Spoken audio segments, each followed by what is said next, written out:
things. Here we go. So, Jake, last week What's up we with were it? talking towards the end of the podcast, And and you cut me off. You said that we was getting too much into our sauce, I that we know. needed to wait. No, no, what it was, man, is you just like were getting into it, and you're like, "Hey, man, I gotta go." And like as soon as you said you gotta go, you started getting into all this like gold, and I'm like, "Dude, what are you doing? You gotta do this the right way." So like I had to slow Yeah, you yeah, yeah. down.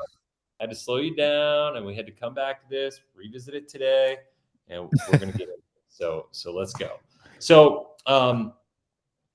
today we're going to be talking about the importance of investing in cash flow and looking at Mm-hmm. cash flow, right? And I know that's something you are like super passionate about, something I'm super passionate about. And so from that perspective, I'd love like because we both talk about it in a little bit of different way, but we like always end up in the same place, which is really fun, right? Yes. So what I'd love to do is have you kind of start kind of where you were, if you remember where you were last week, just talking about like why, first of all, let me do this. Why do you think investing for cash flow is so important compared to kind of the way that people are trained traditionally, go to school, get a job, invest in a Yeah. 401k, accumulate assets, all that Yeah. garbage. Like, talk to me. If I can go scriptural for a little bit, it'll bring more context to what I Do it. want to. Let's go. Okay. So the best example I can give are the three servants and the master. The master leaves, this is in scripture. The master leaves and gives one of the servants 5 talents. He gives the second servant 3 talents, and he gives the first servant 1 talent. And if we were to look it up, I want to be exact about how much money that actually is. So how much does a talent weigh in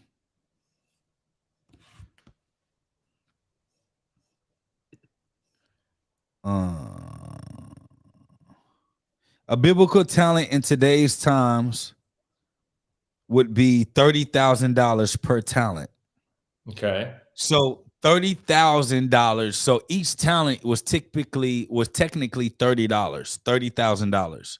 Okay. So he gave the first servant, the master did. This is a representation of God giving money, resources to a servant, $150,000.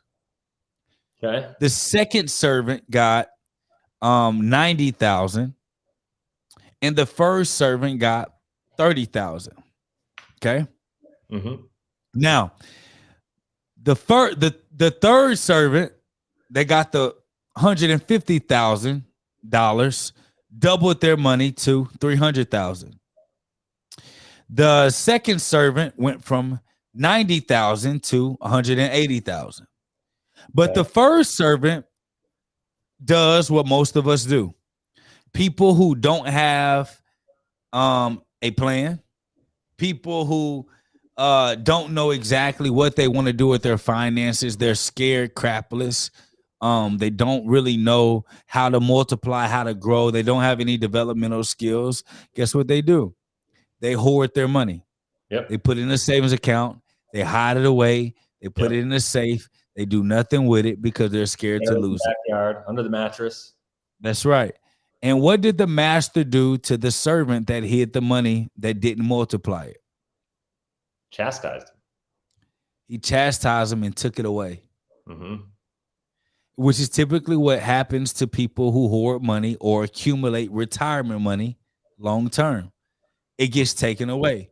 Mm-hmm. Government and taxes, and then you in usury because you don't know what to do with it. You're just like rationing it out until you pass away, only for it to run out before you pass away. It happens every just inflation. time. If you take that 30 grand and you put it under your mattress for 50 years and it just sits there, it's going to lose. It's not 30 grand no more. No. Yeah. It's probably 20% the value that it was when you first started. That's a fact. So yeah, when I say that, and there are some that say that one talent was even worth 400,000. Mm. So that means that 5 talents would have been closer to Million. $2 million back then. That's a lot of money.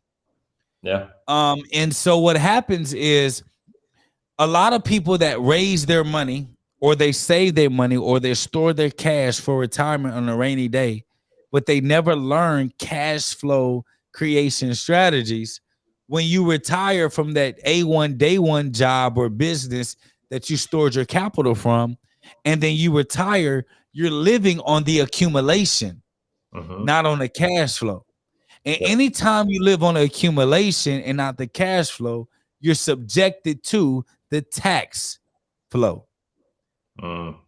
So if I live on accumulation, not the cash flow, I'm subjected to whatever the taxes are of that day and time, but I'm also subjected to the naivety of my own understanding, which will cause me to make a bunch of mistakes that I cannot afford. However, the person who's more dedicated to the cash flow and not the accumulation, you're going to build a system to where you can make a mistake every month.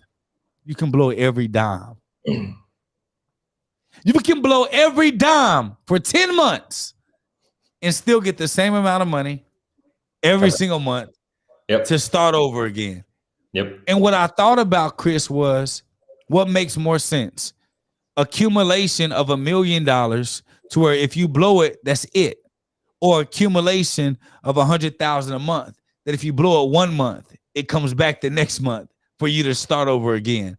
I chose cash flow, not accumulation. Amen.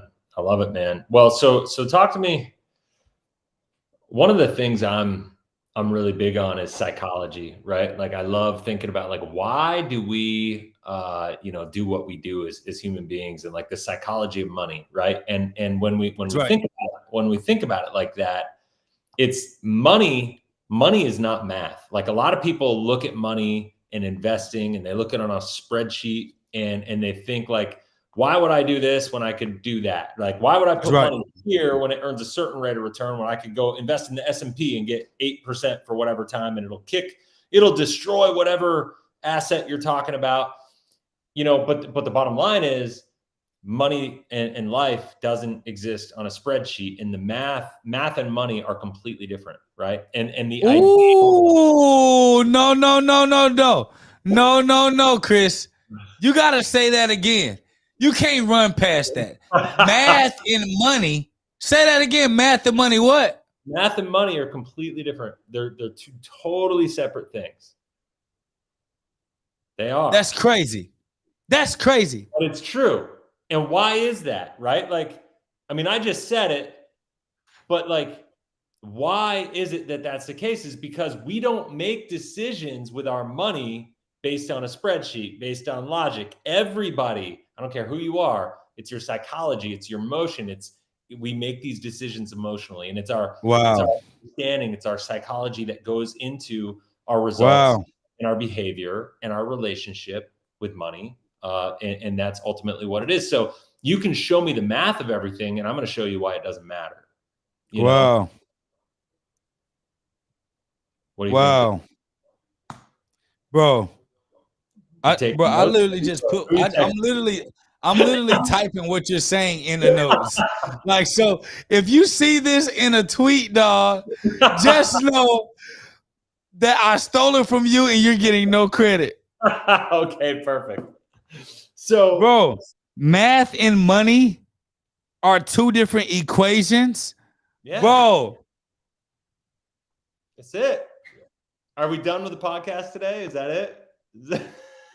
Bro, we can sit and preach about just that piece for days, man. For days. Yeah. You said people don't make decisions on spreadsheets. No, they don't. And so they just budget on spreadsheets. So you correct your decisions or you measure your decisions on a spreadsheet, but you judge your decision in cash. Totally. Your money is just a scoreboard. Fair enough? Yes. Like, that's it. And so like, what we need to do, and this is why, like what I just said, like this is why I always Wow. say, if you're struggling with money, it's because your money and how you're handling it is not in alignment with your values and your beliefs and your life's objectives. Period. Yeah. You know, and you have to align what you're doing with your money with your values, your beliefs, your psychology, your strengths, your weaknesses, and you have to understand the human behavior side of it, the emotional side of all this stuff. Because listen, I mean, you're married, I'm married, I got kids, you got kids. I think most people Yep. listening probably are. Have you Yep. ever like made a plan with your money and spreadsheeted it out and had a budget and done it all, and then all of a sudden had your wife come to you and say, "Hey, baby, I want to do this. I need this. I need this." Like money, like emotionally was all of a sudden getting spent, whether it was like had benefit or not. But all of a sudden, like, I don't know about you, but I have a real hard time saying no to my wife. You know, when she's in that mode, you know, and it's, you know what I'm saying? Like, and if I'm tempted to say no, she's gonna find a way to get me to say yes, if you know what I mean. Like, so it's like like, it is what it is, right? Like, so on a spreadsheet, I've got it all planned out, but then emotion comes into it that messes up the whole plan. You got to realize you got to like line things up. You're laughing. So it's, you know, we are where we are. Like we got to align our money with values, with our beliefs. And here's the deal. This is why I think cash flow is so important, right? Because like, think about psychologically. I'm a big believer, and I say this on a lot of my videos, and this is why I say it. And I think a lot of times, you know how I do it. I like just I like drop a statement and I skate right past it because Facts. I'm moving 1,000 miles an hour. But like the whole idea, and I want everybody to resonate with this, that your brain, your emotions, your mind, your conscience is only going to allow you to put 100% of effort into whatever you're doing. I don't care if it's money. I don't care if it's your marriage. I don't care if it's your parenting. I don't care if it's your business. But if you don't believe with 100% certainty that you can be successful, your spirit, you're not going to be able to put 100% of effort into it. It's just psychologically impossible. That's right. Right? And so from that perspective, if we look at a spreadsheet, I could spreadsheet it out all day and say, "Hey, Jake, listen, you make 100 grand a year, hypothetically, right? You make 100 grand a year. You need to save money. Let's say you need to save 10% per year. But based on inflation, based on the growth of your money and all this stuff, and how much money you're going to need to have 30 years from now to maintain your standard of living, because you don't want to go backwards, do you?" That's right. So just to maintain the standard of living, you're going to need to have almost $5 million in an account, saving $10,000 a year in 30 years. Do you believe that's possible? Saving, accumulating. Based on passive, just leaving my money in a market without knowing the fund managers and initiatives and being like knee deep in my investment strategies? No. Yeah, I mean, Absolutely. let's just say you're doing what everybody says to do. Put your money in the S&P and ride it out. It's going to be up, it's going to be down, but you're going to make 8%. You're going to be good to go, right? Like that's what they said. And so even if you took about like reinvesting the dividends and stuff of that nature, if you do it that way, a lot of people are like, "Oh, that's going to win." You don't realize like the detriment, that inflation has on the equation. You don't realize the impact that the managed money fees have on the equation. You don't realize, the negative years when you lose $1. Not only, if I have, the average versus actual rate of return, right? Like if I have $100,000 in a savings account and I lose 20%, now I got $80,000. I got to earn. That's right. I got to earn 25% just to get back to right. even, right? So it's people don't realize, once again, math and money are different. I can't lose 20% and then gain 20% and be even. It's not the same thing. And so if you lose 20, you got to gain 40 to be even.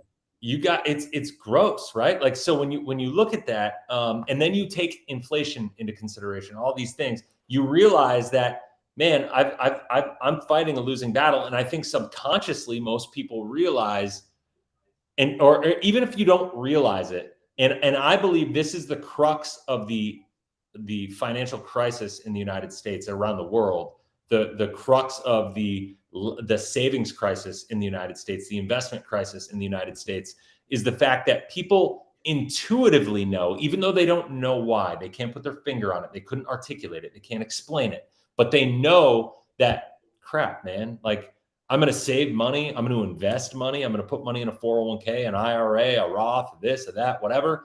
And they don't believe that that's going to get them where they want to go. And that is why they're not saving enough. Because if why am I going to delay gratification, put money in an account, do all these things, and then ultimately get to the end of the rainbow and there's no pot of gold? That's a fact. For a hope. For a hope, right? For a hope. So it makes no sense. Why do that, right? And so people don't. And this is why, and the reason for that is because, Jake, if you're making $100,000, right? And all of a sudden I say, Jake, you need to save $10,000 a year. And over those next 30 years, that means you're saving, that money, and you're supposed to get to $5 million, and that's going to get you where you want to go. In your mind, subconsciously, even if you know that number is 5 million, you've never, once again, hypothetically, you've never seen 5 million. You don't know what it feels like. Correct. You don't know what it would be like to look at an account with $5 million in it. Your subconscious goes, you've never done that. Why the heck do you think you're going to, be able to do that now? That's right. And so, but what do we do? What can we do? Like, subconsciously, you can trick your brain into being successful, into believing, into putting yourself into a position where you can go out and do it by investing for cash flow. Because now hey, I make $100,000 a year. That's $8,333 a month. That's right. 33 cents. But like, if you know that, so if I say, hey, Jake, let's start working at investing for cash flow to replace your $8,333.33, right? And maybe year one, you get $200 a month in cash, or a month in cash flow. And maybe year two, you're at 500, maybe year three, maybe it takes you 15 years, 20 years to get to the place where you've replaced your income from a cash flow investing perspective. I would argue that's going to be twice as fast minimally that you're going to do it the other way.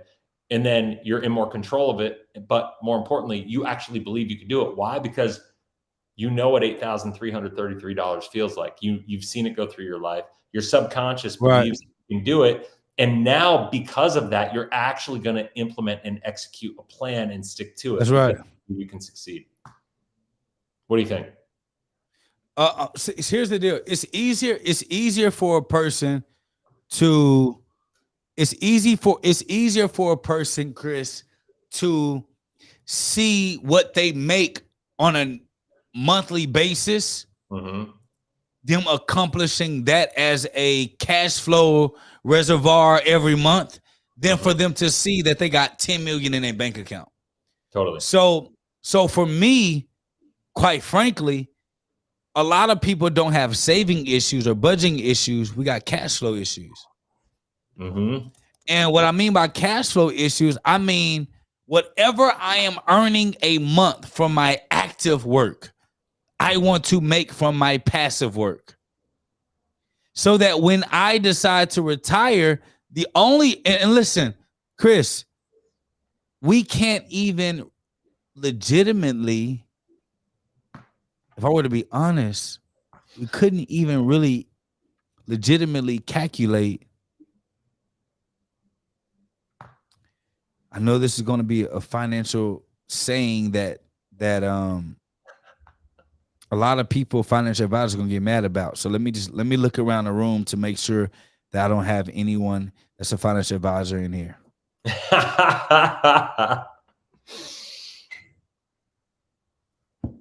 Do we have any financial advisors in here? Okay, no, my team said no. You can't even truly ethically calculate inflation. No.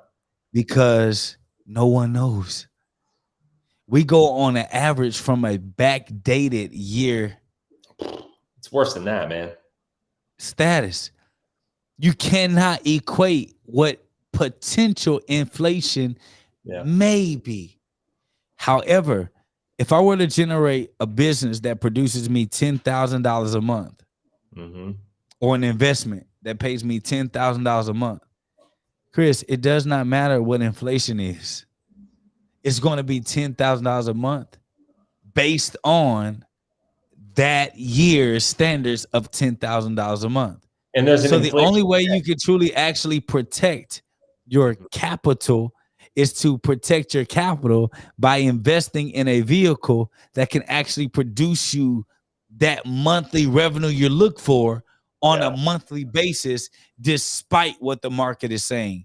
I know it's going to be a lot of like, it's the truth though. Yeah, for sure. Well, and let me go a step deeper for that. So, and Rama just said in the chat, predicting future inflation is impossible. And here's the other reason to that is like we can look back and I can say, hey, statistically, the average rate of inflation since 1971 is about when we went off the gold standard is about 4% or so, give or take. I can't remember the exact number, but it's just over 4%. And so like that's a statistic, but even that is like not accurate, right? Because if you look at when inflation hit the all-time high at 13.5% in 1979, when Paul Volcker raised the federal funds rate from 6% to 19% virtually overnight in December, I think it was like December 11th or something like that, 1979. When he did that, everything changed, right? Like, so that controlled inflation and then inflation went down. But inflation as it's calculated today, right now, that's right, in 2023, February, is not the same way they calculated inflation back in 1979. And so the thing is like, and I don't want to go all conspiracy theorists because that's not how I roll or whatever. But at the end of the day, the facts are the facts, and they've changed the way that they calculate inflation. They've added things to the inflation calculation, like hedonics. No, you gotta tell us. You can't just you can't use that word and not tell us what it is. So hedonics is the idea saying, all right, Jake, if the cost of your iPhone went up 5%, but it improved your quality of life by 5%, then there's no real inflation. It's jacked. But it is though. If it costs me more money, I know it's messed up. If it costs me more money financially, like it does, inflation does increase, bro. It does increase. Yeah. And that's the thing. And so that's the point. Like the inflation number today is manipulated. Like right now, what is inflation today? I don't know. It's like what? It's like 8% now. 8%. Oh yeah. Cause it went back up. That's the other thing. I did a video a couple months ago. It was like 3-4 months ago I did on, where I was doing an inflation report every single month. And in this report, I said, like, listen, over the next couple of months, we're going to see inflation go down. Why are we going to see it? Because they opened up all the oil reserves, gas prices are going down, energy costs are going down, and inflation is going to follow energy. And what happened? And it dropped. That's right. And now what's happening? Energy's going back up. And what's happening? Inflation's going back up. And everybody's like, what's happening? It's not very complicated, y'all, like what's happening. But here's the deal with inflation today. We have to realize that inflation today at 8%, let's say, is actually potentially, and a lot of people, Peter Schiff talks about this a lot, is worse than it was when it was 13.5% in 1979. They've just figured out how to manipulate the calculation so it's more acceptable. Because when we talk Explain that. Nope. Explain that. What do you mean by that? Well, because inflation is a hidden tax. Like our government worth what, $31 trillion in debt? Yeah. Right. We have $170 trillion of unfunded liabilities. Yep. And so when we look at it like that and we go, oh man, the government, what's their options? They either got to pay down the debt, which is just not going to happen, or they're going to have to inflate the debt away. With higher inflation, that's a way to make the debt not so painful. That's a way that we can kind of monetize that debt. And in inflation, all inflation is a hidden tax. That's all it is. And it affects everybody. And it affects the middle and lower class segment of the population way worse than it affects the upper class. Because yes, but Chris, to be fair, I need you to explain why it affects the middle class and lower class. Yes. Because middle class and lower class, if you're fixed incomes and you're making $30,000 to $50,000 a year, chances are you don't have a buffer of income, right? Like you don't have a lot of extra savings that you're putting away every single year. Your quality of life chances are you're living right up to your threshold, every single month. And so if inflation is targeted at 2%, well, you got cost of living adjustments and all these things that go in, your wage increases every single year should keep up with that. But if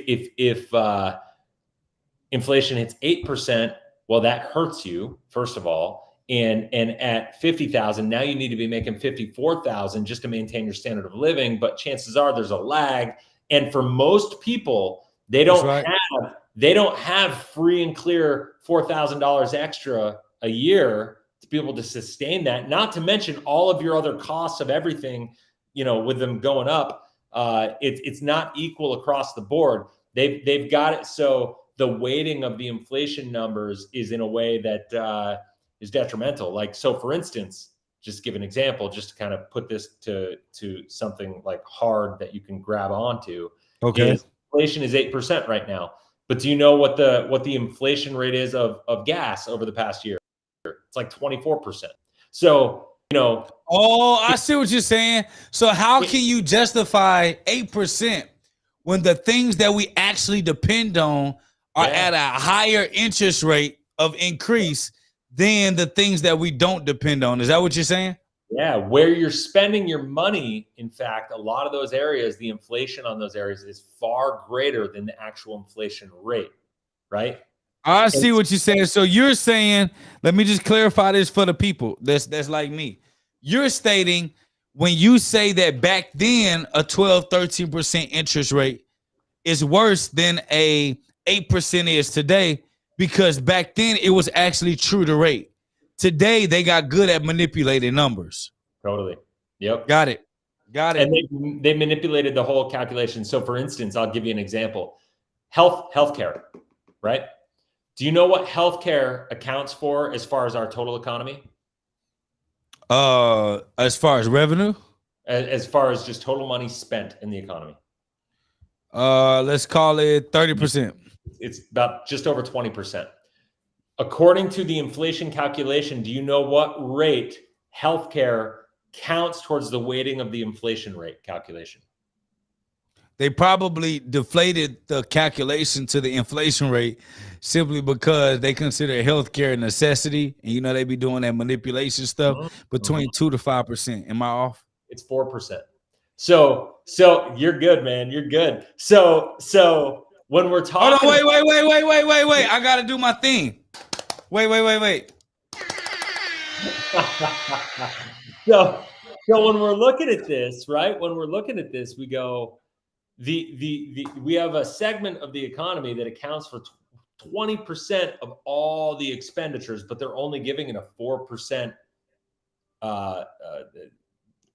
rate of calculation into the overall inflation numbers. And so that's just one area. Energy is a very similar thing. Food is another thing. I don't know about you, but at least in my family, energy, food, those are two of the biggest things. Like our electric bill, our gas bill, our car. I drive a Jeep that gets 10 miles a gallon because I got 36-inch tires on it, and it is what it is. So it gets 10 miles a gallon, and it's I put probably $200 a week into my gas tank. Bro, okay, wait. We're not about to act like stop. Okay. I'm just Let saying. me just no. I'm looking at the camera. Camera, cue me. Camera, cue me. All right, I got you. We're not about to act like Chris does not run one of the most infiltrating insurance agencies on this planet Earth, aka United States of America. We're also not about to act like Chris could not stunt and go get him a foreign car the same way everybody. And what we're also not going to do, Chris, we're not going to allow you to act as if, I just got a Jeep with 32-inch rims, and I just fill up the car with gas, and we run out of gas, and it does cost a lot for gas, but it's still just a Jeep. Chris, can you tell the people the truth? When you gonna tell the people the truth, Chris? What's the truth? I don't even know the truth right now, I guess. The truth is Chris got paper. Oh, well, listen. But the point is, it Oh, we want to change the point, but Chris. but the point is, it impacts everybody, right? Like these are things like, listen, I'm in a Jeep club, right? It does not impact you, Chris, as It much doesn't- as no, it does middle no, it class doesn't. and lower class, Chris. Yeah, Stop. no doubt, no doubt. But my point is, I'm in a group of Jeep guys, right? And we go off-roading once a month. And I know a lot of these guys that are like mechanics and doing things, and they're spending the same money I am, and they can't and I'm hearing from them, maybe I can't come next month. This is getting outside of my realm. I don't have an extra $150 to go on a trip like this, just and so it's happening and people are getting impacted. Inflation is real, and the inflation numbers that the government's telling us is not necessarily the number that's impacting you. So this goes back to our original point. Yes. Cash flow creation. Amen. The only reason why you and I are able to stand the test of time during this high inflationary, falsely documented time is because if the government showed that we're under 40% inflation, there'd be anarchy in the streets, guys.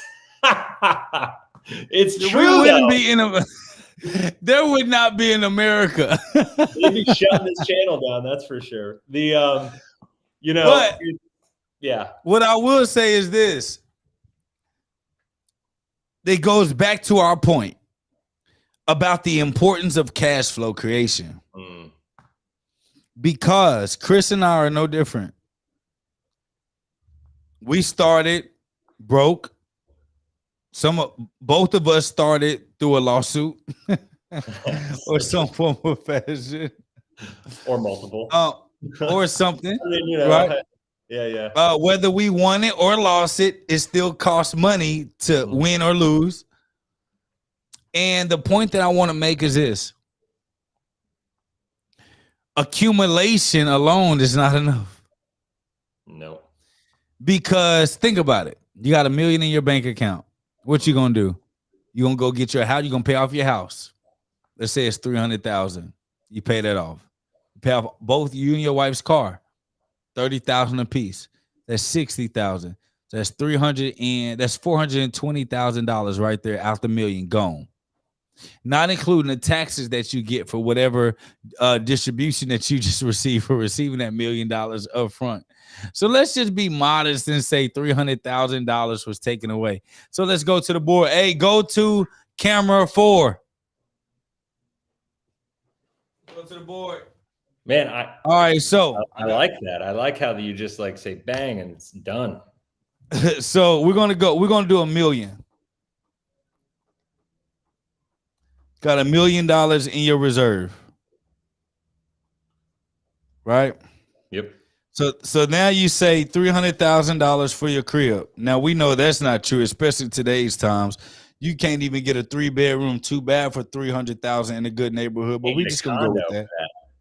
Then we're gonna say 2 cars at $30,000 a piece. That's $60,000. So we're gonna say $60,000 for cars. Yep. And then y'all gonna give at least $20,000 to family and friends because you want to let them know that you didn't forget about them. We're just gonna deal with this right here. There's $380,000. What's 1 million minus 380,000? Let's see. 620 grand. 620 grand. That leaves you with 620 grand.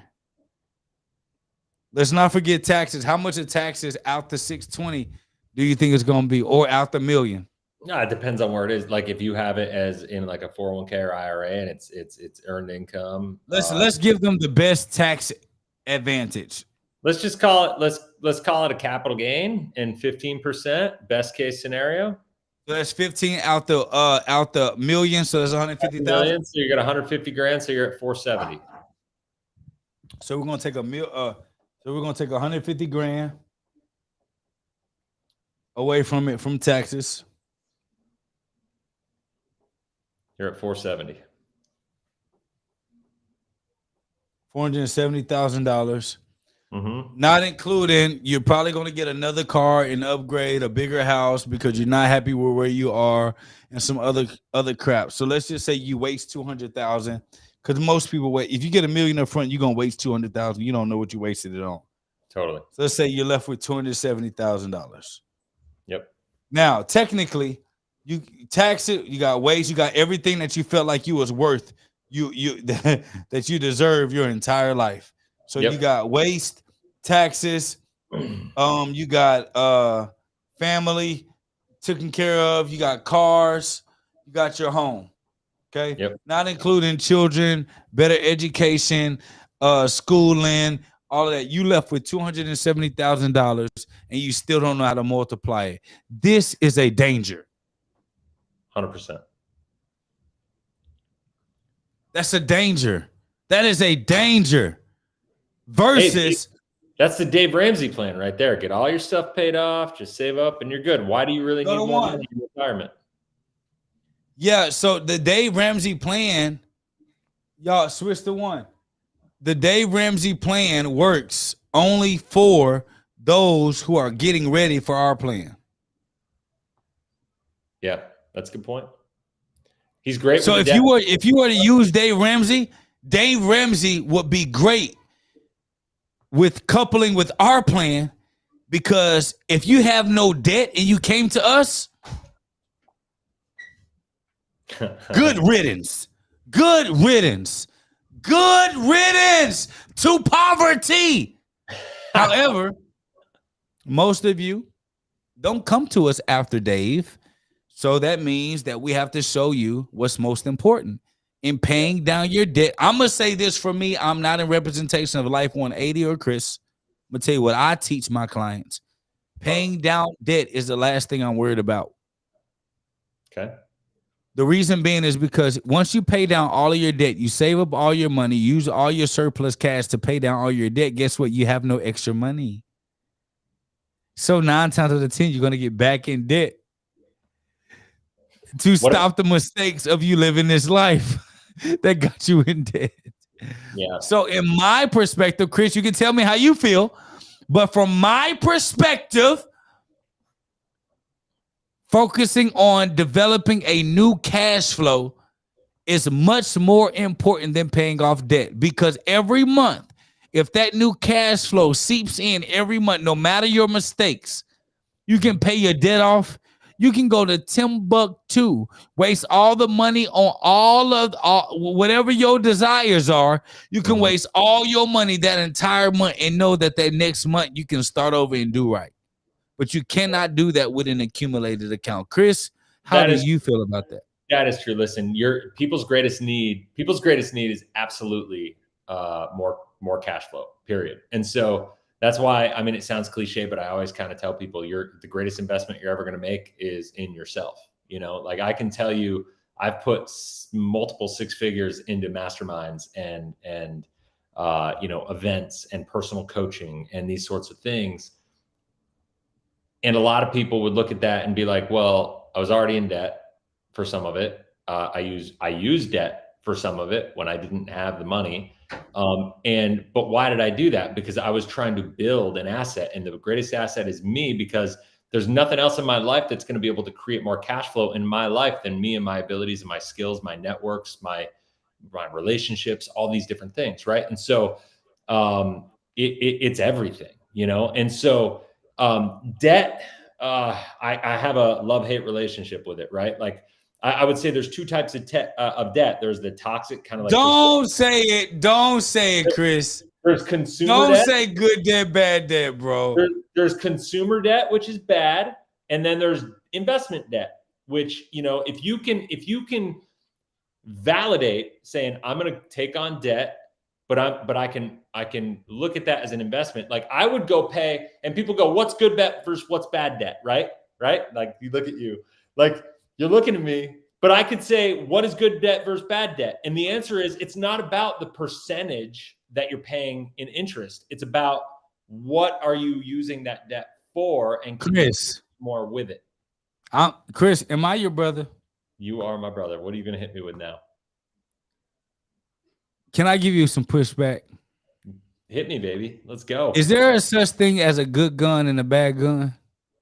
Well, the Don't gun- you do it. You It- better not try to do it. Is there a such thing as a good gun and a bad gun? I mean, I'm kind of a snob when it comes to my guns, so I mean, yeah. Chris, Yeah, man. is there a such thing as a good gun and a bad gun? No, Jake. No. They're all good. A gun is a gun, and a gun is created for one reason. And what is that reason, Chris? To shoot a target. Destruction. To lay someone down. Exactly. Now, I like Alonzo's answer. there are times when if you killed someone, that the government and the police will say, hey, it was self-defense. And there are other times when somebody kills the same person and they say that you're a lunatic. The only difference is the intention. Chris, I am tired of everyone using Robert Kiyosaki's good debt, bad debt analogy. Okay. All debt is debt. It is debt. Yeah, but And if you do not have a legitimate plan for it, where you can protect you and your family, meaning that you have a practice exit with a clear-cut ending, everyone gonna die by the debt. Sure. Just like the gun. All right. Here's the deal, though. Here's the deal. Like Alonzo said it. There's no good guns or bad guns. There's only good and bad people with guns, right?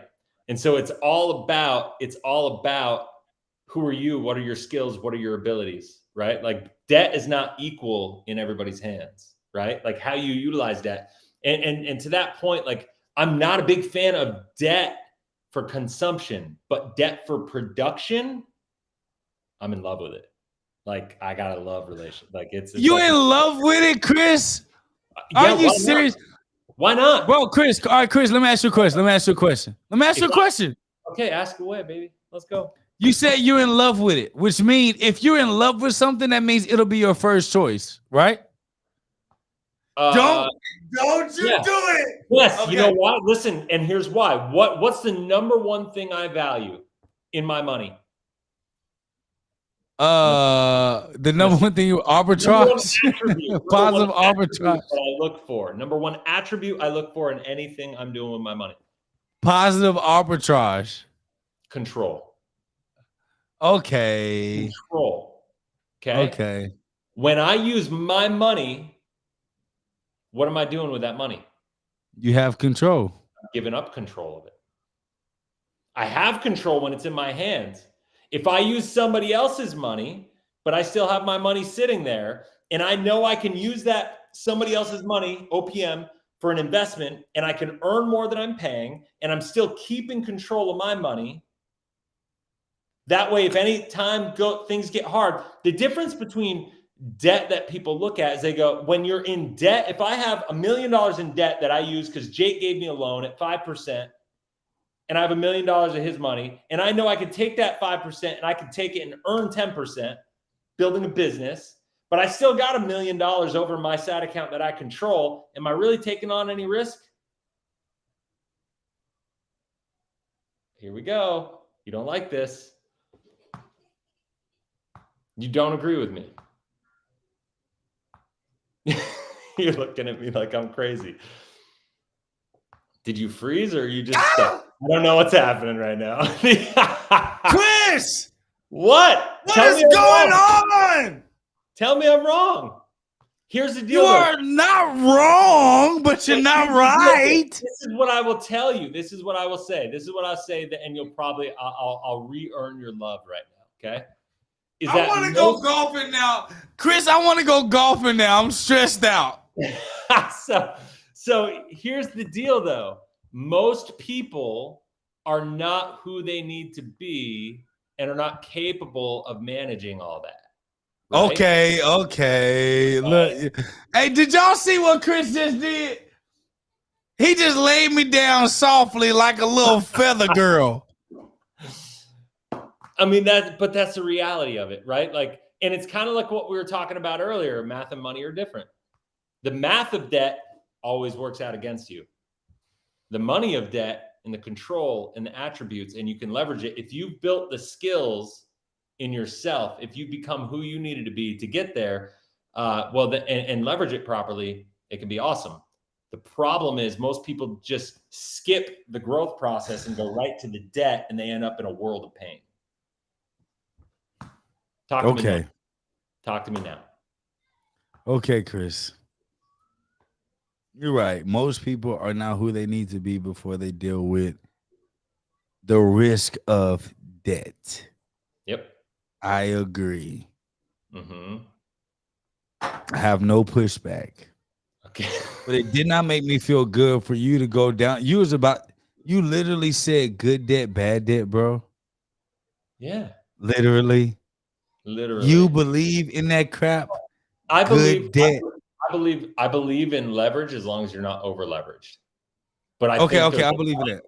I believe there's a line there, right? And that line is different for everybody. And the part that I really, really agree with you with Robert Kiyosaki is that he talks about it as some absolute thing where there's like, hey, everybody should just do it this way and, take on debt to do all these things. And it's like, no, man, that's not the case. Okay. There goes my brother. Okay. I don't know who you were for like 3 minutes. I couldn't identify if this was Smoke Kings or Fire Kings because I thought you was burning me. I thought you was burning me, dog. I thought I was getting burned, dog. No, listen. Go. As long as we don't deal in the spirit or the world of absolutes, I'm fine. Amen, bro. Amen. Yeah, there's no absolute thing. There's no situation where like I could look at any kind of debt and be like, everybody should do that, or okay, kind of cash deal and say everybody should do it that way. It's the questions, the variables. They're in any deal we get into. I don't care if it's a real estate deal, if it's a business deal, if it's an investment deal in any capacity.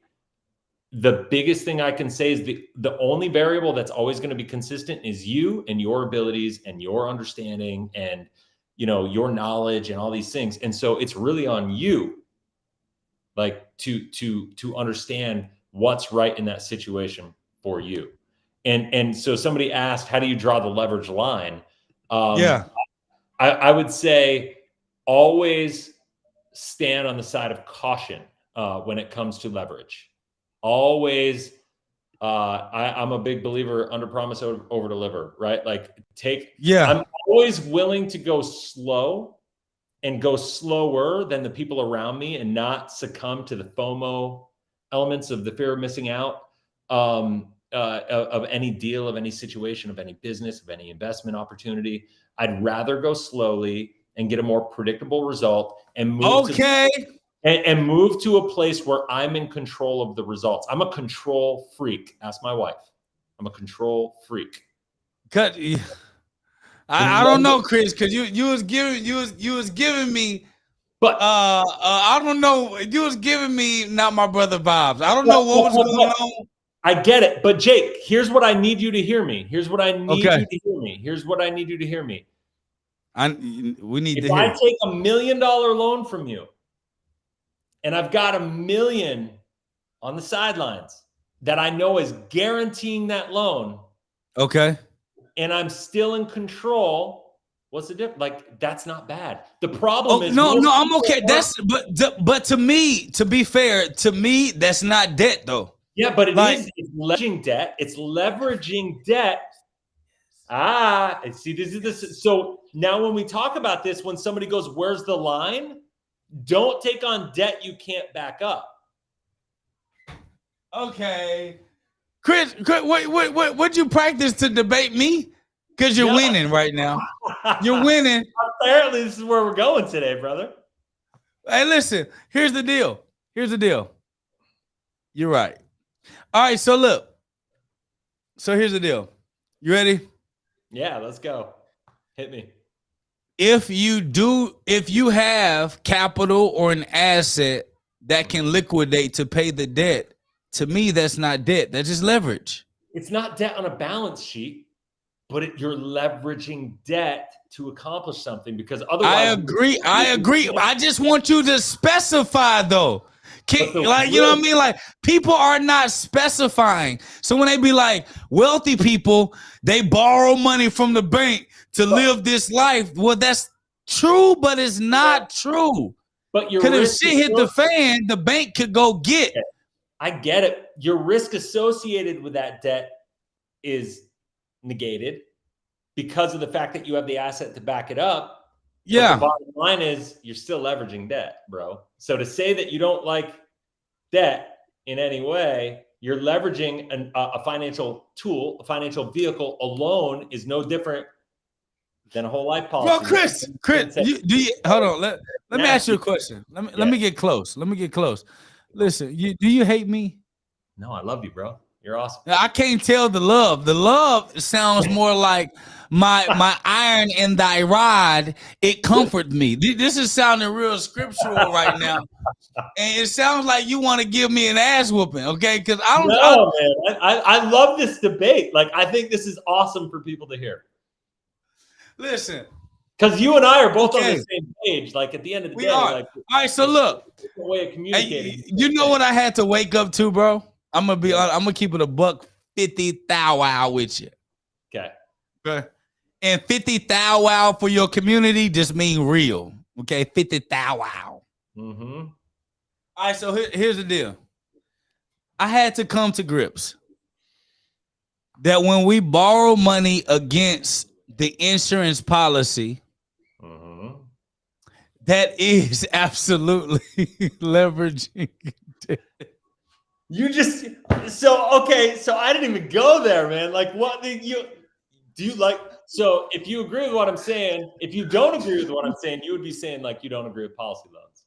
Like that's ultimately what we're saying. Listen, the only reason I love being able to borrow against a policy, Chris, is that you cannot borrow against your capacity to pay back.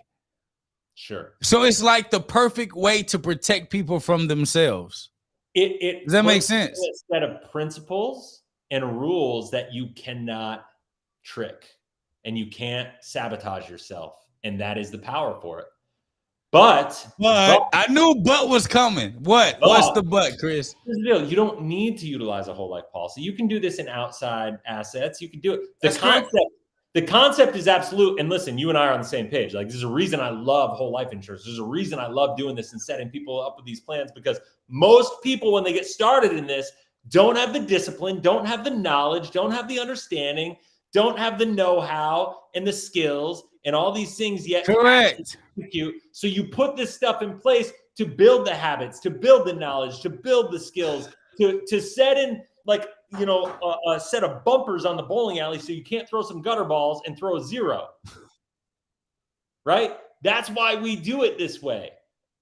Once you hit a certain level and you've run a couple dozen deals and you've made a lot of money or whatever, you're going to start noticing other opportunities. You're going to start having other assets that you can leverage in a very similar way, but you don't start there. Okay.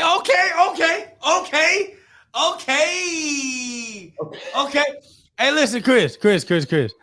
I'm glad we finally are like brothers again here. We're brothers again, Chris. Because for 1 second, I thought we was ebony and ivory. We was just gonna fight. I didn't know what was going on right there. Listen, here's the deal. Yeah. I agree in my belief that if people were to go in, start to adapt to different financial constructs, right? That what we teach should be first base, where it's like, hey, you make the money, you put the money in a reserve, you borrow against it. You cannot expose more than you're capable of being able to pay back. Once you understand that process, then go to the next game. Because Chris, I'm in the acquisitions game. And so the game that I'm in now, I do got to have different conversations with the bank that I probably would have wanted to have before. Yep. The difference is, don't you start smiling, Chris. Don't you that freaking smirk on your freaking face, dude.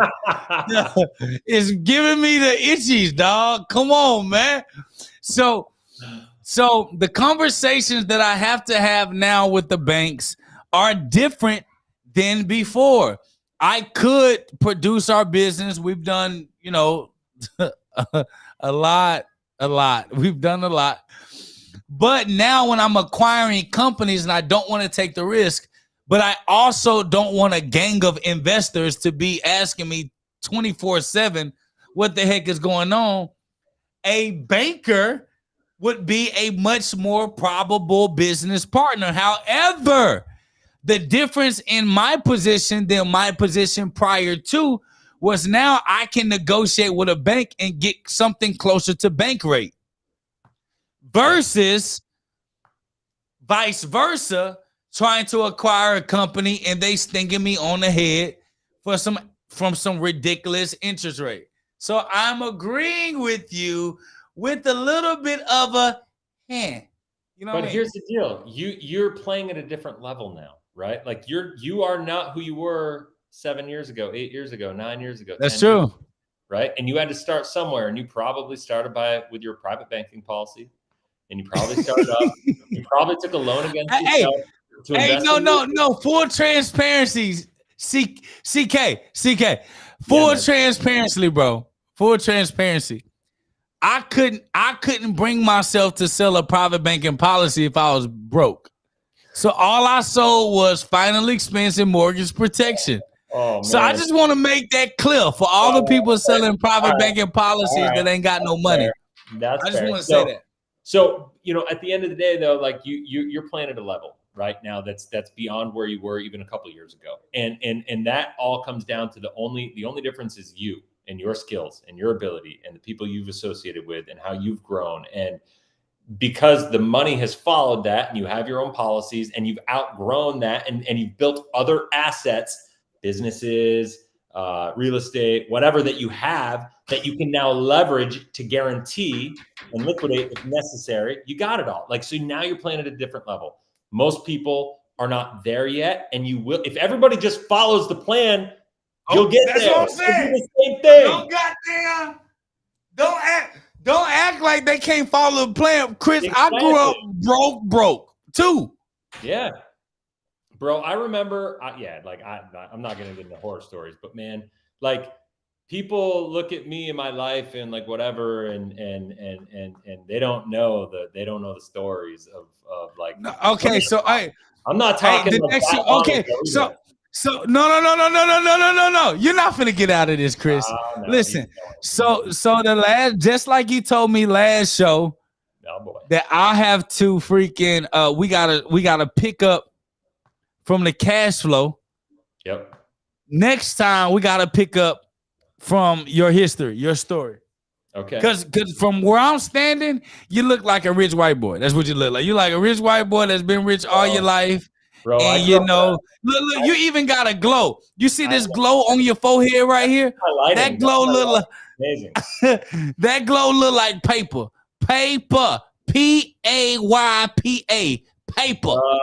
And Wealth and Wisdom said most people never get there. They self-sabotage. And that is true. And I would argue they never get there. They self-sabotage because they don't know what to focus on. They don't have a coach. They don't have a plan.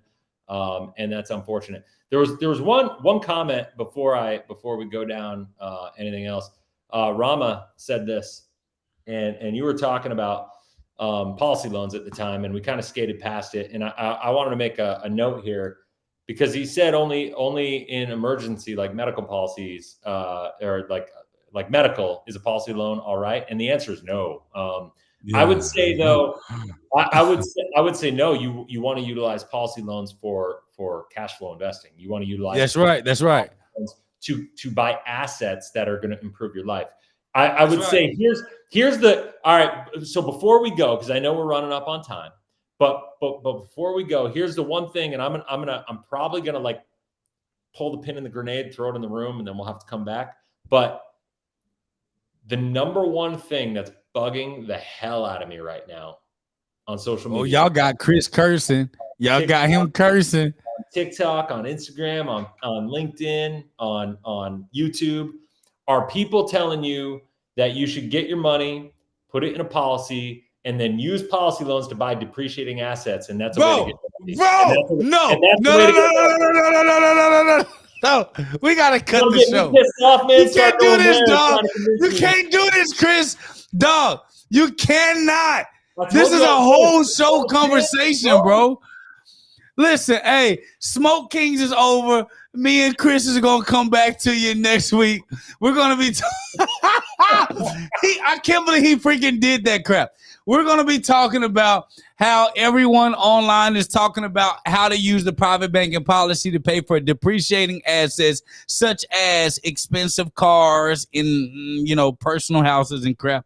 We're gonna talk about that because Chris clearly doesn't love y'all.